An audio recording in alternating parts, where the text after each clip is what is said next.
Bonjour.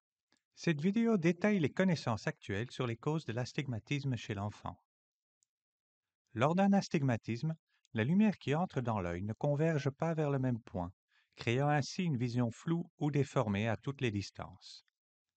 Les composantes perpendiculaires des rayons lumineux sont ainsi schématiquement focalisées en deux points distincts. Ceci est dû à la surface de la cornée et/ou du cristallin qui, étant oblongue au lieu de sphérique, entraîne des corrections différentes sous deux axes de courbure perpendiculaires. L'astigmatisme peut ainsi être divisé en astigmatisme selon la règle. La courbure la plus forte est proche de l'axe vertical, environ trois quarts des cas chez l'enfant. Astigmatisme contre la règle. La courbure la plus forte est proche de l'axe horizontal. Et astigmatisme oblique. Un astigmatisme léger inférieur à 0,75 dioptries est très fréquent, car la cornée est rarement parfaitement ronde. Elle n'impacte alors habituellement peu ou pas l'acuité visuelle et ne nécessite en général pas de correction optique. L'astigmatisme est plus élevé à la naissance et se corrige rapidement au cours des 2 premières années de vie. La prévalence de l'astigmatisme en âge scolaire au niveau mondial se situe entre 10 et 20 selon les populations étudiées et les critères utilisés. On parle d'astigmatisme fort dès que les valeurs dépassent 2 dioptries.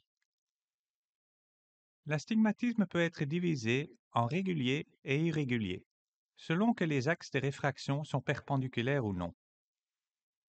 L'astigmatisme régulier est la situation clinique la plus fréquente. Elle est habituellement d'origine génétique, c'est-à-dire héritée de ses parents. Une étude récente a été publiée à ce sujet en 2022. Celle-ci concerne plus de 5000 enfants à Hong Kong.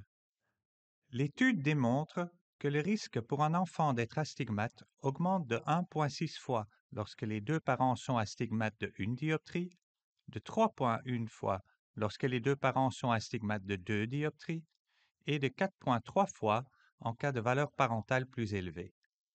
De telles conclusions ont aussi été trouvées lors d'études sur des jumeaux mono et bizygotes.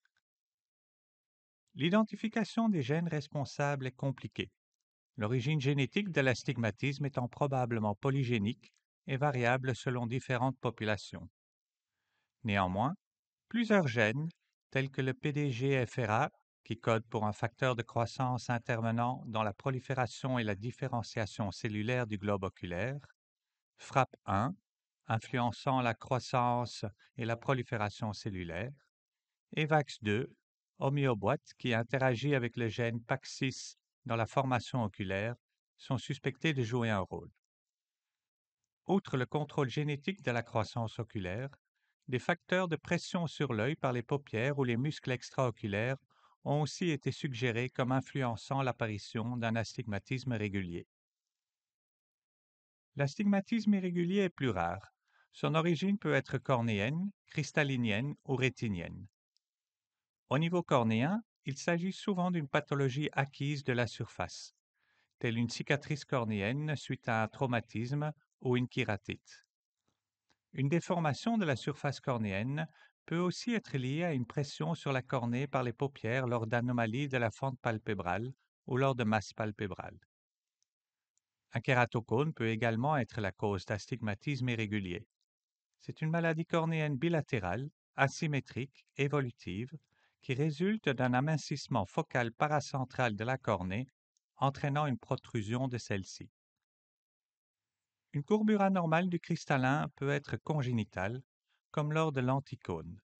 Il existe alors une protrusion conique antérieure ou postérieure du cristallin qui augmente la courbure cristallinienne de façon irrégulière. L'astigmatisme irrégulier apparaît aussi lors de subluxation du cristallin. Les causes les plus fréquentes en sont le syndrome de Marfan et l'homocystinurie, qui tous deux s'accompagnent d'une myopie importante. La subluxation du cristallin peut parfois être isolée, d'origine génétique ou traumatique. Dans de très rares cas, un astigmatisme irrégulier peut être provoqué par traction sur la rétine, entraînant un déplacement oblique de la macula. Je vous remercie d'avoir visionné cette vidéo et j'espère qu'elle vous a été utile.